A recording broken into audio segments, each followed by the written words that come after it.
Assalamualaikum warahmatullahi wabarakatuh. Alhamdulillah, saya malam ini di Narita, Tokyo dan ingin saya sambung siri video saya mengulas ke atas kertas kerja Ustaz Dr. Hafiz Soroni dan juga Ustaz Dr. Abdullah Jalil dalam topik tawasul dan istighosah. Kedua-dua kertas kerja ini asalnya telah dibentang pada 19 September tahun 2022 dan ini merupakan ulasan saya yang ketiga. Bagi tuan-tuan dan puan-puan yang ingin menonton ataupun sebenarnya dianjurkan, bagi yang belum lagi, sebenarnya dianjurkan untuk menonton daripada siri pertama dan juga kedua.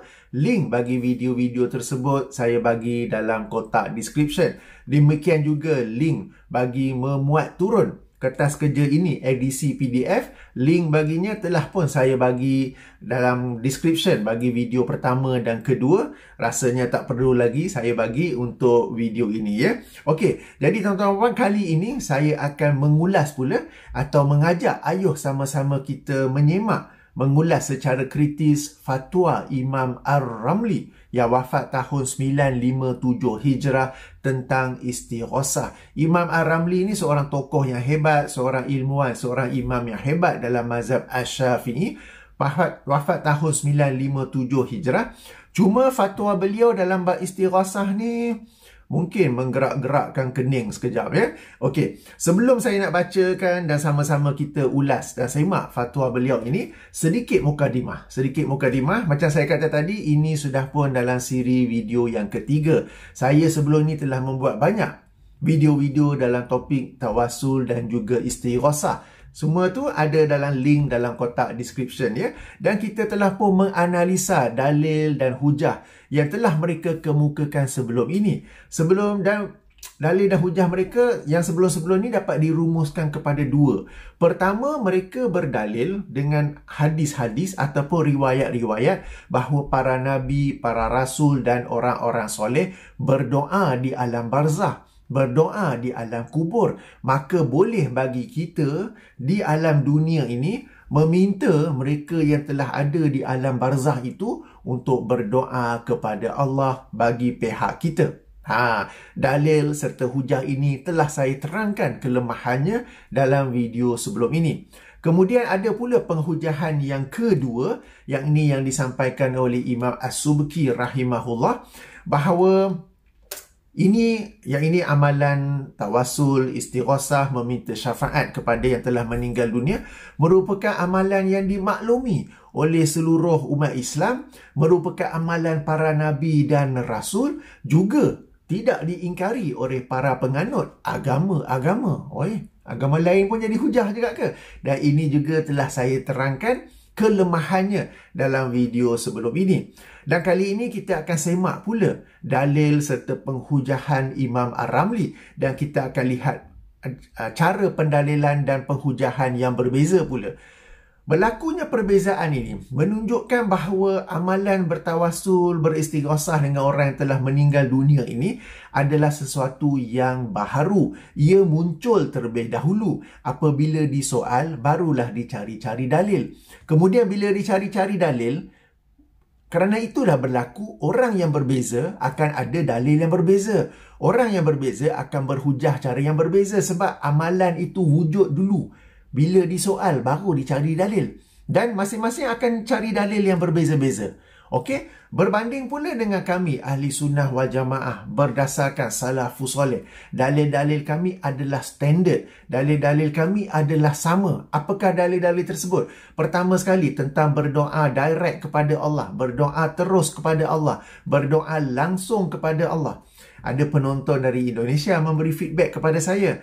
Dalam bahasa Indonesia, berdoa direct kepada Allah. Dalam bahasa Indonesia disebut berdoa langsung kepada Allah. Kalau disebut berdoa terus, ianya bererti continuous. Okey. Jadi Dalam English, berdoa direct kepada Allah. Dalam bahasa Malaysia, berdoa terus kepada Allah. Dalam bahasa Indonesia, berdoa langsung kepada Allah. Dalil daripada Al-Quran. Pertama, surah ayat kelima daripada surah Al-Fatihah. Iyyaka na'budu wa iyyaka nasta'in. Kedua, surah Al-Ghafir, surah nombor 40, ayat nombor 60. Ketiga, surah Al-Baqarah, surah nombor 2, ayat 186. Dalil-dalil ini telah saya jelaskan dalam video sebelum ini. Sekali lagi, link dalam kotak description berjudul Kita Tidak Layak Berdoa Terus Kepada Allah, tanda soal. Okey, ini berdoa terus kepada Allah. Jika kita hendak bertawasul, boleh juga. Dalilnya standard. Pertama, tawasul yang dibolehkan itu ialah dengan nama-nama Allah. Dalilnya surah Al-A'raf, surah ke-7, ayat 180. Kedua, kita berdoa dengan bertawasul amal-amal soleh yang pernah dilakukan sebelum ini. Dalilnya hadis yang sahih tentang 3 orang sahabat yang terperangkap dalam gua. Ketiga, berdoa kepada Allah dengan turut meminta orang soleh mendoakan bagi pihak kita. Berarti kita pun doa, kita pun minta orang soleh untuk turut mendoakan kita. Dalilnya surah Yusuf, surah ke-12 ayat 97 dan juga surah An-Nisa, surah ke-4 ayat 64. Gaya dalil kami standard dan ianya adalah sesuatu yang disebut sebagai qat'i, jelas, padu, tak ada pahaman yang berbeza-beza tentangnya, ya. Dan di sini juga di sisi kami ahli sunnah wal jamaah berdasarkan salafus soleh, doa adalah ibadah. Doa adalah ibadah dan kita ini apabila hendak beribadah kepada Allah, hendaklah kita mengikuti cara ibadah yang telah digariskan dalam Al-Quran dan As-Sunnah. Apabila seseorang itu membuat ibadah-ibadahnya yang tersendiri, maka menjadilah itu satu bid'ah. Dan bid'ah ini adalah sesuatu yang boleh membawa ke neraka. Tak automatik masuk neraka. Dia bukan macam kes keropok lekor tu, ya. Dia boleh membawa kepada neraka. Jadi kami ahli sunnah wal jamaah berdasarkan salafus soleh sangat berhati-hati daripada membuat ibadah-ibadah yang baru. Dalam topik kita ni sangat berhati-hati daripada membuat cara-cara, teknik-teknik berdoa yang baru. Antara cara ataupun teknik berdoa yang baru itu ialah berdoa kepada orang yang telah meninggal dunia dengan cara bertawasul ataupun beristighosah kepada mereka. Okey, ini sebagai mukadimah, ya, sebagai mukadimah. Ayo, sekarang kita masuk pula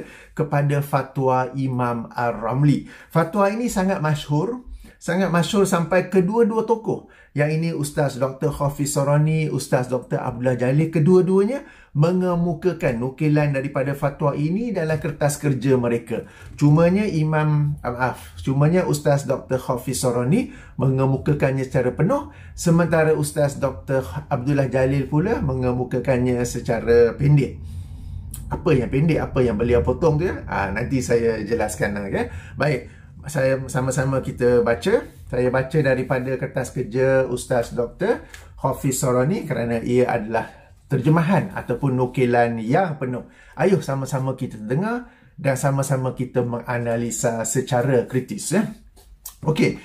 Menurut fatwa Imam Syihabuddin Ahmad bin Hamzah Ar-Ramli yang wafat tahun 975 Hijrah, yang dihimpun oleh anaknya Imam Syamsuddin Muhammad Ar-Ramli wafat 1004 Hijrah, beliau ditanya mengenai apa yang dilakukan orang awam dari ucapan mereka sewaktu kesusahan. Okay?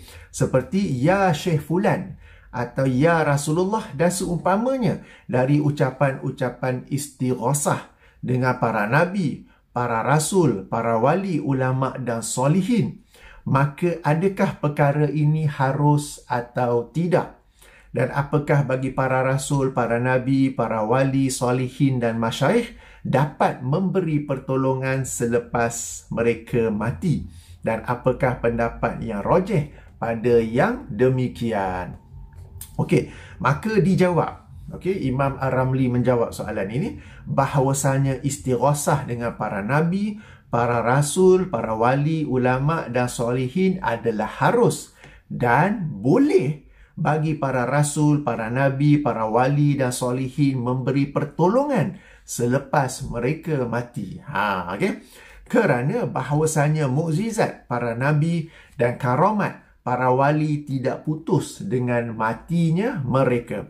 Adapun para nabi, maka mereka hidup di dalam kubur-kubur mereka, sembahyang dan berhaji. Berhaji mereka seperti yang warid diberitakan dalam beberapa hadis, dan jadilah pertolongan daripada mereka mukjizat bagi mereka. Para syuhada, orang-orang yang mati syahid, ya, para syuhada juga hidup. Pernah disaksikan mereka itu dengan jelas memerangi orang kufar. Adapun para wali, maka ia adalah karamah bagi mereka. Sesungguhnya ahlul haq berpegang bahawa berlakunya karamah para wali dengan niat mereka kurungan sengaja atau tanpa ada sebarang niat adalah suatu perbuatan yang mencari adat yang dilakukan oleh Allah Ta'ala dengan sebab mereka. Dalil harusnya, okey. Sampai sini saja daripada kertas kerja Ustaz Dr. Abdullah Jalil. Okey, beliau berhenti sampai situ. Kertas kerja Ustaz Dr. Hafiz Sorani dia sambung dengan seterusnya, ya, iaitu dalil harusnya perkara ini berlaku adalah kerana ia termasuk perkara yang mungkin. Oleh kerana itu tidaklah menjadi mustahil ianya berlaku. Maka setiap perkara seperti di atas adalah harus untuk berlaku. Antara dalil berlakunya karamah ialah kisah Maryam alaihissalam, okay? Maryam alaihissalam dengan rezeki yang dikurniakan Allah kepadanya sebagaimana diceritakan dalam Al-Quran. Kisah Sayyidina Abu Bakar radhiyallahu anhu dengan tetamu-tetamunya sebagaimana tersebut dalam kitab hadis sahih. Kisah sungai Nil melimpah dengan sebab surat Sayyidina Umar radhiyallahu anhu. Kisah Sayyidina Umar radhiyallahu anhu sedang atas mimbar di Madinah dapat melihat tenteranya di Nahawan serta boleh berbicara dengan panglimanya. Dan di sini juga dapat diambil sebagai karamah bahawa tentera tersebut dapat mendengar kata-kata Sayyidina Umar. Sedangkan antara mereka dengan Sayyidina Umar jarak perjalanan 2 bulan. Okay? Pada zaman itu, jarak perjalanan antara Sayyidina Umar dengan tenteranya ialah 2 bulan. Kisah Sayyidina Khalid radhiyallahu anhu meminum racun tanpa memberi mudarat. Dan telah berlaku berbagai perkara mencari adat atas tangan para sahabat, para tabi'in dan orang-orang yang selepas mereka yang tidak mungkin untuk diingkari kemutawitarannya yang telah disepakati. Sebagai kesimpulannya, apa yang harus berlaku sebagai mukjizat untuk Nabi haruslah juga berlaku sebagai karamah bagi wali. Tiada perbezaan antara keduanya selain daripada at-tahaddi, yang ini dalam kurungan mencabar. Yang ini mukjizat itu sifatnya mencabar musuh atau melemahkan musuh. Okey, demikian nukilan daripada kertas kerja Ustaz Dr. Hafiz Sorani. Okey, tuan-tuan dan puan, ayuh kita menilainya. Okey, pertama sekali, apabila ditanya tentang perbuatan orang ramai yang beristighosah. Istighosah ni maknanya minta tolong. Apabila dalam kesusahan mereka minta tolong, ya Syekh Fulan, ya Rasulullah, maka Imam Ar-Ramli menjawab bahawasanya istighosah dengan para nabi, para rasul dan orang-orang soleh ini adalah harus. Kalau kita mengkaji dalam pelbagai pandangan-pandangan, di kalangan mereka yang pro kepada amalan ini, ada yang berkata harus sahaja, maknanya sekadar mubah ataupun boleh, dan ada juga yang berkata ialah sesuatu yang baik, sesuatu yang bagus ataupun sesuatu yang dianjurkan.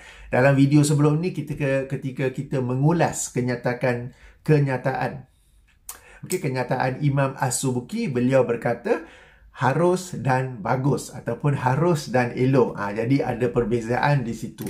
Cuma yang penting di sini ialah boleh bagi para rasul, para nabi, para wali dan solihin memberi pertolongan selepas mereka mati. Tuan-tuan dan puan-puan, Ini kenyataan yang sangat serius. Sebab sekarang ni bukan lagi Allah yang memberi pertolongan, tetapi orang-orang mati yang seseorang itu beristighasah dengannya, mereka itulah yang memberi pertolongan. Okey, kalau kita menganalisa hujah-hujah mereka yang pro, mereka yang menyokong amalan tawassul dan istighasah sekarang ini, mereka akan beralasan, tak, kita ni bukan minta daripada orang yang telah mati. Kita hanya menjadikan mereka sarana untuk meminta kepada Allah. Allah yang sebenarnya memakbulkan. Mereka ini hanyalah sebagai jalan tengah kerana mereka ini orang-orang yang mulia, mereka ini orang-orang yang baik, mereka ini hanya sebagai jalan tengah. Mereka ini bukanlah ada kesan, mereka tidak memberi kesan, mereka tidak memberi pengaruh, mereka ini tidak memberi manfaat ataupun mudarat. Kita hanya bertawassul kepada mereka, tetapi yang memakbulkannya ialah Allah Subhanahu Wa Taala. Tapi cuba lihat asalnya macam mana? Asalnya ialah yang original tu macam mana? Para nabi, para rasul, orang-orang soleh itulah yang memberi pertolongan. Jadi tuan-tuan dan puan-puan, ini adalah satu kenyataan yang boleh membawa kepada syirik, boleh mengakibatkan kepada syirik. Sebab apa? Seseorang itu berkeyakinan apabila beliau beristighasah kepada yang telah meninggal dunia itu, yang telah meninggal dunia itulah yang menolong dia. Macam mana tolong? Kan dia, sebagai contoh, kita dalam kehidupan dunia, kalau kita nak minta daripada duit pada seseorang, kita mintakan, nak pinjam RM10 boleh tak? Kau bagi aku RM10 boleh tak? Tapi kalau yang telah meninggal dunia, kita tak minta dia RM10 kan? Orang yang sihat akal tak minta RM10, tapi dia akan minta, boleh tak lapangkan rezeki aku? Dan boleh bagi yang telah meninggal dunia itu menolong kita. Maknanya boleh bagi yang meninggal dunia itu melapangkan rezeki aku.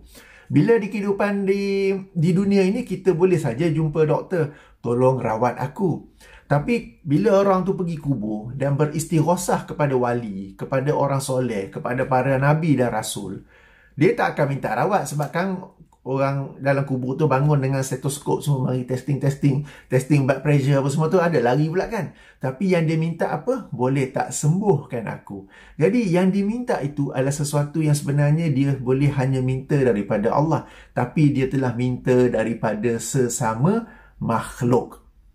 Okey, jadi ini adalah kenyataan yang boleh bawa ni, kita kata bersangka baik lah kan. Kita memaksa diri untuk bersangka baik. Ini adalah kenyataan yang boleh bawa kepada syirik. Dan di sini juga kita dapat faham apabila kita dengar tokoh-tokoh seperti Imam Ibn Taymiyah, seperti Muhammad bin Abdul Wahab, apabila mereka menghukum syirik kepada amalan istighasah. Istighasah macam mana yang mereka masukkan? Yang macam inilah boleh.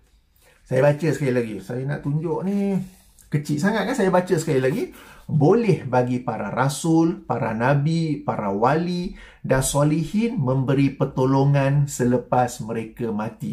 Ini Imam Ar-Ramli wafat 957 Hijrah. Jadi sekarang kita dapat faham, kalau kita dengar mereka kata ataupun kita baca kenyataan Imam Ibn Taymiyah, Syekh Muhammad bin Abdul Wahab ketika mereka mensyirikkan amalan istighasah ini, mereka merujuk pada istighasah macam mana? Yang inilah boleh bagi para rasul. Berapa kali saya baca ni? Boleh bagi yang telah meninggal dunia itu untuk menolong orang yang berada di alam dunia ini. Okey.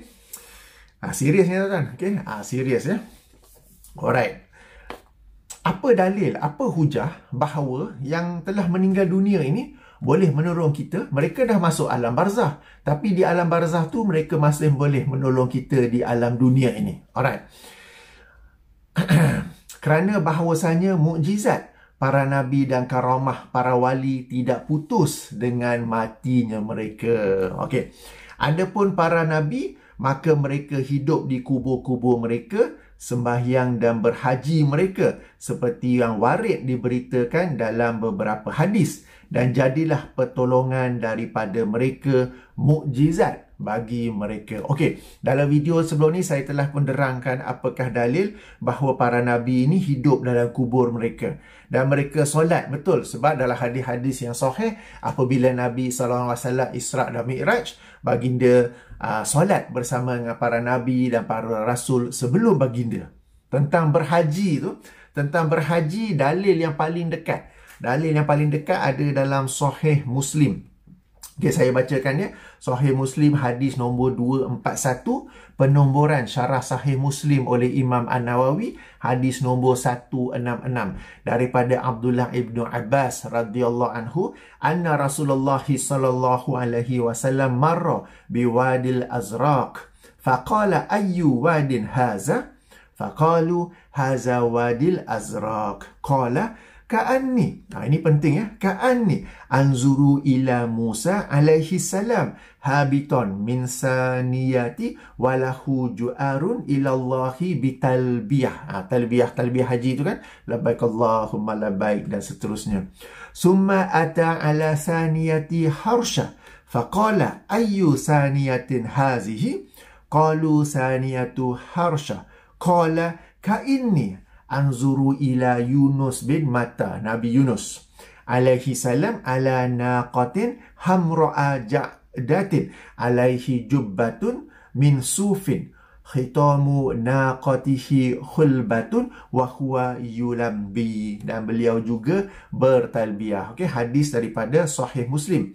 Okey, daripada Abdullah ibnu Abbas bahawa Rasulullah SAW berjalan ataupun melintasi sebuah lembah yang namanya Al-Azraq. Lalu baginda bertanya, lembah apakah ini? Para sahabat menjawab, inilah lembah Al-Azraq. Kemudian Rasulullah bersabda, aku seakan-akan, aku seolah-olah terlihat kepada Nabi Musa AS yang sedang turun bukit ini sambil bertalbiyah. Ya. Kemudian ketika sampai di sebuah bukit yang namanya Harsha, beliau pun bertanya, Rasulullah SAW pun bertanya, bukit apakah ini? Para sahabat menjawab, ini bukit Harsha. Kemudian Rasulullah SAW bersabda, seolah-olah aku melihat Yunus bin Matta, Nabi Yunus, berada di atas seekor unta gemuk kemerahan yang dilengkapi dengan kain bulu dan tali kekang untanya sementara dia bertalbiyah. Okey, hadis sahih daripada Sahih Muslim. Meskipun hadis sahih, ia menimbulkan beberapa perbincangan di kalangan para ulama. Saya merujuk kepada syarah Sahih Muslim oleh Imam An-Nawawi. Okey, yang saya ringkaskan sendiri dalam bahasa saya daripada syarah Sahih Muslim An-Nawawi ataupun kitab yang lain, bahawasanya memang ia merujuk kepada haji. Memang ia merujuk kepada amalan haji kerana adanya amalan talbiyah di situ. Talbiyah ini bacaan apa? Labbaik Allahumma labbaik, labbaik la syarika laka labbaik, innal hamda, sehingga akhirnya kan. Okey, cumanya mereka berbeza pendapat. Apakah ini sedang berhaji di alam barzakh ataupun Nabi diperlihatkan bahawa mereka sedang berhaji pada zaman mereka di alam dunia. Okey, pandangan pertama berkata itu merujuk kepada haji, amalan haji, dan ia sedang berlaku di alam barzah, di alam kubur. Pandangan pertama. Pandangan kedua berkata ia memang amalan haji, tetapi yang diperlihatkan kepada Rasulullah SAW. Ingat hadis tadi ke ayat, seolah-olah aku melihat, seolah-olah aku terlihat. Jadi diperlihatkan kepada Rasulullah SAW amalan haji yang sedang dilakukan oleh Nabi Musa ketika Nabi Musa masih hidup di alam dunia dahulu. Maknanya Nabi Musa dalam perjalanan dari tempatnya di Mesir ke Baitullah melalui lembah Azraq, dan beliau sedang bertalbiyah ketika itu. Demikian juga diperlihatkan kepada Rasulullah SAW Nabi Yunus yang dalam perjalanannya ke Baitullah untuk melakukan haji dan beliau sedang bertalbiyah. Jadi ia tidak berlaku di alam kubur, ia tidak berlaku di alam barzah. Okey, kemudiannya mereka juga berbincang apakah ini berlaku ketika peristiwa Isra' Mi'raj ataupun ia adalah mimpi ataupun wahyu yang Allah kurniakan kepada Rasulullah SAW. Sebab kalau Isra' Mi'raj, Rasulullah SAW melalui peristiwa itu dengan jasadnya. Okey, dia bukanlah mimpi sebagaimana kata sebahagian puak liberal ke apa ke. Ia berlaku dengan baginda sendiri yang memang Isra' Mi'raj ya. Tapi kalau kita baca hadis ini, qala, berkata Rasulullah, ka'inni anzuru ila Musa, seolah-olah aku ternampak Musa, seperti aku nampak Musa. Jadi mungkin ini sesuatu yang berlaku dalam mimpi ataupun sesuatu yang diwahyukan kepada Rasulullah SAW. Tidak semestinya ataupun tidak menunjukkan ia berlaku dalam peristiwa Isra' Mi'raj. Kerana dalam peristiwa Isra' Mi'raj memang baginda lihat dengan matanya sendiri. Okey. Pandangan yang ketiga pula, talbiyah tu sebagaimana kita faham, labbaik Allahumma labbaik, tapi talbiyah di sini difahami dari sudut bahasa, yang ini seseorang itu memenuhi panggilan dengan penuh kesungguhan dan juga keikhlasan. Okey, istilah-istilah dalam Islam, dalam mana-mana disiplin ilmu pun, dia ada difahami dari sudut bahasa dan juga dari sudut syarak. Dari sudut bahasa, talbiyah ialah memenuhi panggilan dengan kesungguhan dan keikhlasan. Adapun dari sudut istilah syaraknya pula, ialah orang yang dalam ibadah haji ataupun umrah, lalu dia menyebut labbaik Allah itu sehingga akhir sebagaimana yang kita maklum. Maka yang dimasukkan dalam hadis sahih Muslim ini ialah zikir dan doa di mana seseorang ini memenuhi panggilan Allah SWT untuk memperbanyakkan zikir dan doa kepada Allah. Jadi tak semestinya ia bermaksud para nabi itu sedang melakukan haji. Okey? Jadi hadis yang sahih tetapi ada beberapa penafsiran tentangnya. Maka ia bukanlah satu dalil yang jelas, bukanlah satu dalil yang qat'i untuk mengatakan bahawa para nabi dan rasul ini sedang berhaji. Okey, sedang berhaji di alam kubur mereka. Okey, sekejap ya, saya cari satu ayat. Surah Ar-Ra'd, surah nombor 13, ayat nombor 38. Tadi dah bookmark dah, bookmark tu hilang pula lah. Okey, jom sama-sama kita rujuk surah Ar-Ra'd, surah nombor 13, ayat nombor 38, di mana Allah Subhanahu wa taala berfirman, "Walaqad arsalna rasulan min qablika wa ja'alna lahum azwajan wa zurriyata." Dan sesungguhnya kami telah mengutuskan rasul-rasul daripada sebelum engkau, wahai Muhammad, dan kami telah menjadikan bagi mereka itu isteri-isteri dan zuriat-zuriat. Jadi setiap nabi ini ada isteri-isteri, plural ya, isteri-isteri dan juga zuriat. Ayat ini membatalkan dakwaan Kristian bahawa Nabi Isa tak pernah berkahwin. Kerana setiap nabi itu, setiap rasul tu ada isteri ya. Okey. Wa ma kana li rasulin an ya'tiya bi ayatin illa bi iznillah likulli ajalin kitabun. Dan tidaklah bagi setiap rasul itu kami kurniakan ayat, dan dia masukkan dengan ayat di sini ialah mukjizat, illa bi iznillah, melainkan dengan izin Allah. Okey, jadi ini dalil bahawa setiap nabi dan rasul itu, ataupun lebih tepat ayat ini menyebut tentang rasul, bahawa setiap rasul itu ada mujizat, dan mujizat ini semuanya adalah dengan izin Allah. Persoalannya, mukjizat-mukjizat ini kita sedia tahu Allah izinkan di alam dunia. Ada tak mukjizat yang Allah izinkan kepada para rasul itu di alam barzakh? Okey, sebab disebut di sini kan, mukjizat para nabi ini tidaklah putus dengan matinya mereka. Jadi bila Imam Ar-Ramli mendakwa sedemikian, dia kenalah bawa dalilnya. Okey, kita memang beriman bahawa para rasul ada mukjizatnya, tetapi apa dalil bahawa para mukjizat itu juga ada Allah izinkan di alam barzakh? Kemudiannya, kalau kita menyemak, okay, kita lihat dari sudut, ini dalil berdasarkan nas, tapi dalil akli pula, dalil akal pula. Mukjizat itu kalau kita semak-semak, kita sama-sama tahu tujuannya ialah untuk membezakan antara rasul yang benar dengan rasul yang palsu. Sebab ada saja manusia yang mendakwa dirinya nabi, mendakwa dirinya rasul, tapi dia tak dapat membawa apa-apa mukjizat. Berbeza dengan rasul-rasul yang Allah utuskan, bersamanya Allah izinkan beberapa mukjizat. Allah kurniakan beberapa mukjizat yang bila orang tengok, orang kata ini tidak lain, memang rasul yang sebenar. Dan antara mukjizat kepada Muhammad SAW ialah Al-Quran itu sendiri, yang sampai sekarang orang tengok tidak akan dapat sesiapa menulis kitab ini, melainkan ialah wahyu yang diwahyukan kepadanya. Kemudian mukjizat itu sendiri adalah untuk menguatkan ajaran yang dibawa dan juga untuk melemah atau menghalang musuh. Bahkanlah kertas kerja ini sendiri dalam kurungan ya, mukjizat itu sifatnya mencabar musuh atau melemahkan musuh. Okey. So sekarang persoalannya, di alam barzah, Nabi masih kena buktikan ke bahawa baginda seorang rasul yang benar? Dan bukannya manusia yang tipu-tipu, bukannya rasul palsu. Baginda masih perlu memerlukan pertolongan untuk menyampaikan dakwahnya ke?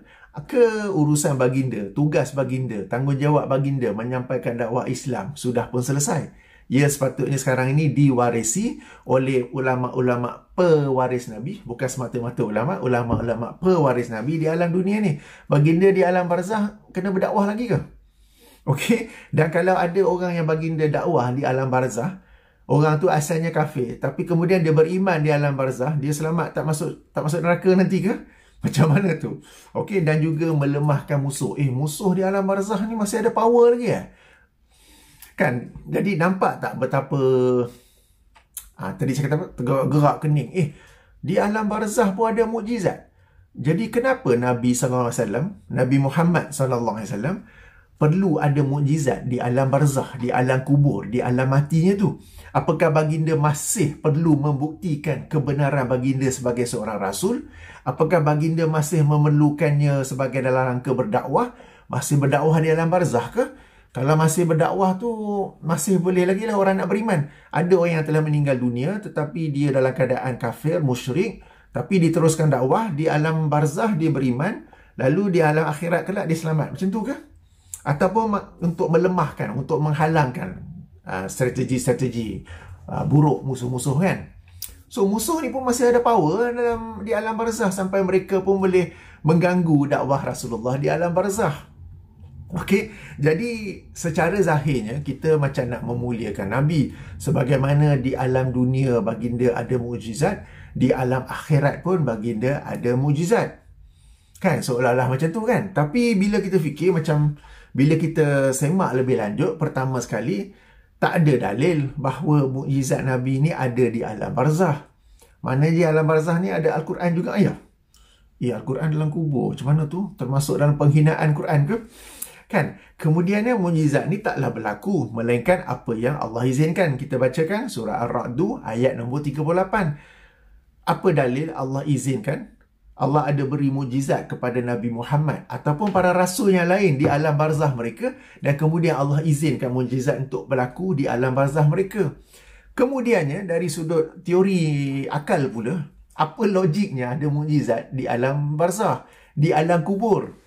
Kan nampak sangat tak dia punya desperado-nya tu? Kita nak bincang kenalah menghormati Imam Ar-Ramli kan.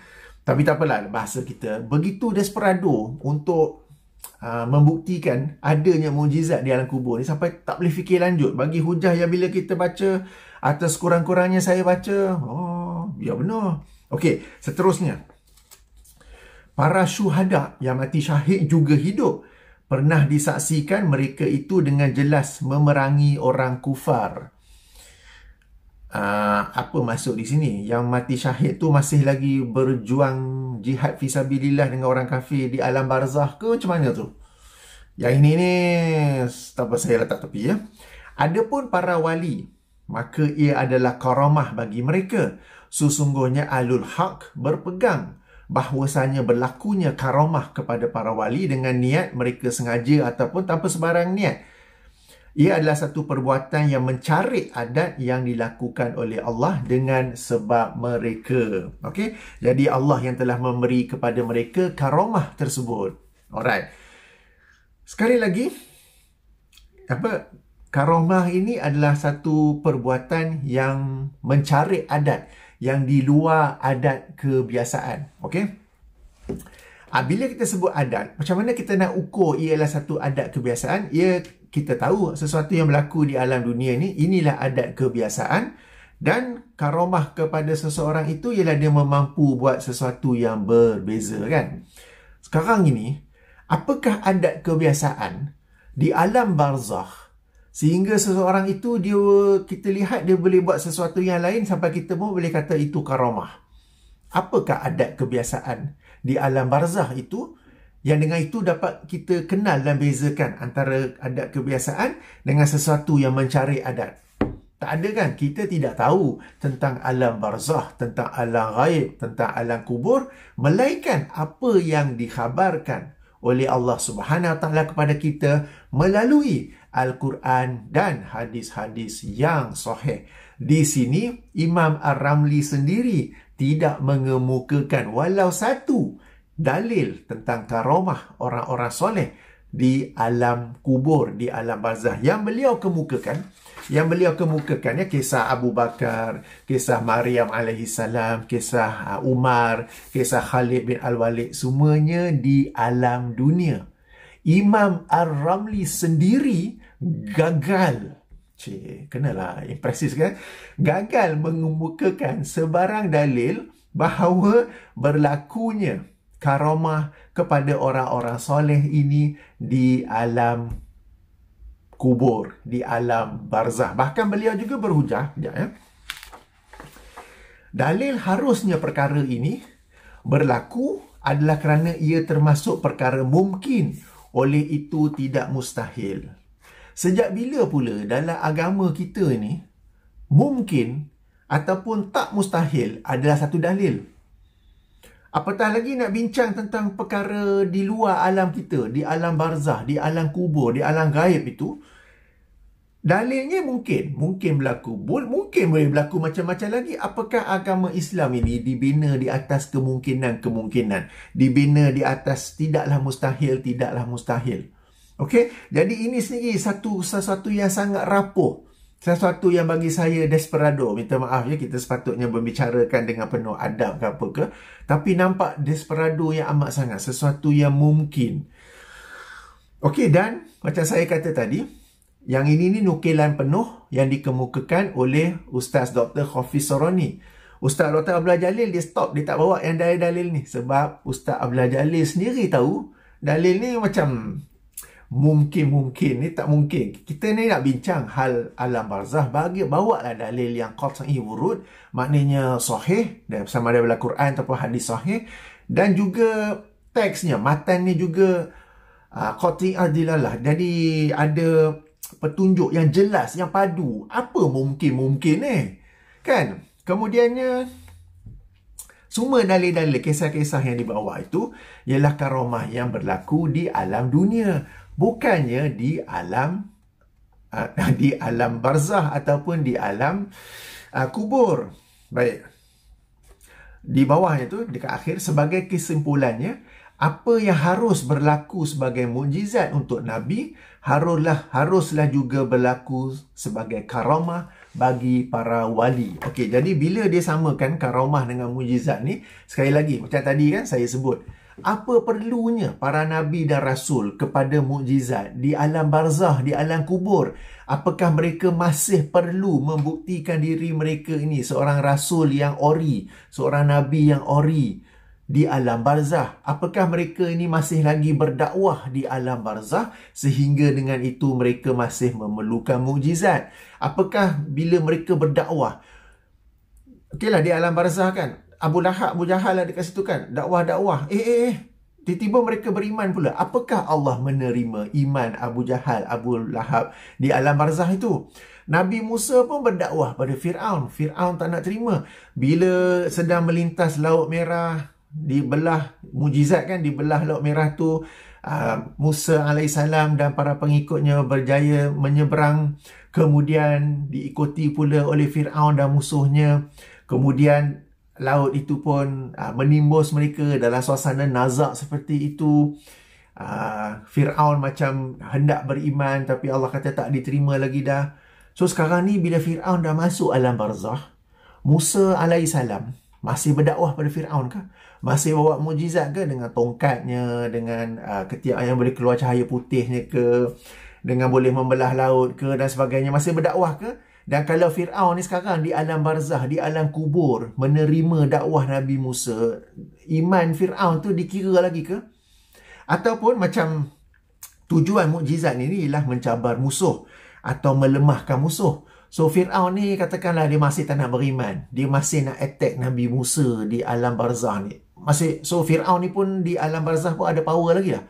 Semua orang-orang kafir musyrik ni ada power lagi lah. Jadi sekarang ni Karamah para wali disamakan dengan mukjizat. Jadi karamah para wali ni digunakan jugalah untuk membezakan antara wali Allah dengan wali syaitan, untuk membantu dakwah Islam. Para wali ni juga kalau ikut sini ialah yang sedang menyampaikan dakwah lah juga kan, dan juga untuk melemahkan musuh-musuh. Jadi para wali ni pun di alam barzah pun masih kena membezakan diri mereka dengan wali-wali syaitan ke? Mereka pun masih berdakwah ke? Mereka pun masih ni ke? Nampak tak kerapuhan? Nampak tak kejanggalan? Nampak tak kedesperadoan penghujahan seperti ini? Okey. Jadi bagaimana mungkin seorang imam yang hebat berfatwa sedemikian? Kan, karamah, mukjizat dan karamah masih berlaku di alam barzah, di alam kubur bagi para rasul, para nabi dan orang-orang soleh itu. Okey, jadi sesuatu yang kita kata tak patut lah. Jadi ini yang saya kata macam desperado, macam terpaksa-paksa pula untuk mengeluarkan fatwa yang sedemikian. Oleh itu tuan-tuan dan puan, dah lama dah pula 40 minit. Okey, tentang karamah ini saya telah jelaskan dalam video yang saya jelaskan sedikit di sinilah, bahawa kami ahli sunnah wal jamaah berdasarkan manhaj salafus saleh beriman kepada adanya karamah sebagai karunia Allah kepada hamba-hambanya yang terpilih. Cumanya bagi kami perlu dibezakan antara karamah yang Allah kurniakan ataupun istidraj ataupun umpan yang Allah kurniakan, ataupun sekadar permainan sihir, ataupun sekadar helah, ataupun sekadar dakwaan palsu orang itu. Dan macam mana caranya kita lihat sama ada karamah itu dapat membantu umat Islam dan agama Islam ataupun tidak. Jika seorang wali itu, seorang tok guru itu mendakwa dirinya ada karamah, boleh berjalan atas air, lalu pada satu musim monsun, kedengaran adanya nelayan yang terperangkap dalam suasana cuaca buruk di laut dengan ombak tinggi apa semua tu. Apakah tok guru, apakah wali yang boleh jalan atas air tu pergi tolong nelayan yang terperangkap dalam suasana ribut itu, ataupun dia duduk dalam tempat madrasah dia apakah hu. Kita dengar pula ada tok syekh yang boleh terbang atas udara. Karamah kononnya terbang atas udara. Kemudian kita dengar pula ada orang yang hiking yang terperangkap di tempat yang susah untuk pasukan search and rescue sampai, nak kena bawa helikopter, nak crane ke. Dia pergi terbang untuk selamatkan orang tu ke, ataupun dia duduk pakai baju yang ada skirt tu, kemudian dia duduk joget pusing dekat madrasah dia tu bagi skirt tu kembang. Kan, jadi karamah ni kita nak nilai betul ke karamah ataupun sekadar helah, sekadar sihir, sekadar dakwaan kosong. Macam mana tu? Jadi kita nilai dengan lihat karamah itu membantu Islam ataupun tidak, membantu umat ni ataupun tidak. Dan karamah ni bila dikatakan mencari adat kebiasaan, itu betul.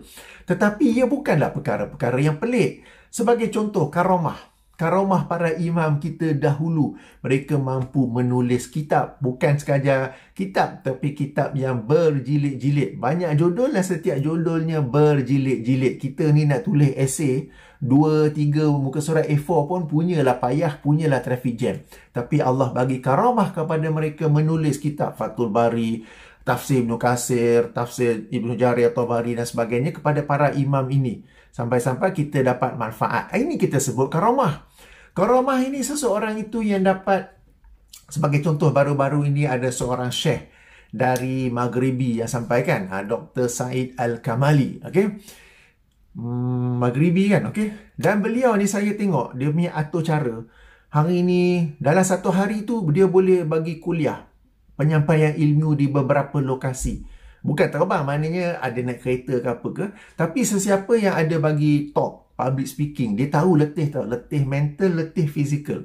Tapi Syekh Dr. Said Kamali ni kesana kemari memberi ilmu. Dan ilmu pula tercurah-curah keluar daripada dirinya. Ini kita sebut karamah. Seorang sahabat saya, Ustaz Nur Derus. Ustaz Nur Derus. Beliau kalau cakap, 3 jam tu macam tak ada apa-apa pun. Sebab saya tengok rakaman-rakaman kuliahnya di Sidang Kalam, YouTube Sidang Kalam ya. Wah, boleh cakap 3 jam, 3 jam setengah, relax je. Wah, Saya dah cakap sejam ni pun rasa letih juga. Otak pun kan, sebab bila kita bercakap, otak ni sentiasa ligat berfikir apa yang sedang dicakap, apa yang akan dicakap, apa yang telah dicakap. Fizikal pun kena duduk tegak. Janganlah. Tuan-tuan dan puan-puan, malam ini kita nak berbicara tentang kan kena duduk tegak apa semua. Bahkan dalam satu Sabtu beberapa minggu yang lepas, pada pagi harinya beliau Ustaz Nordros berbicara tentang Nur Muhammad di satu tempat lah. 4 jam lebih saya tengok rakamannya. Malam tu dia cakap lagi 3 jam lebih. Wah, ini kita kata satu contoh karamah. Allah memberi karamah kepada seseorang itu kekuatan mental dan fizikal untuk bercakap. Dan dia cakap bukan benda merapu.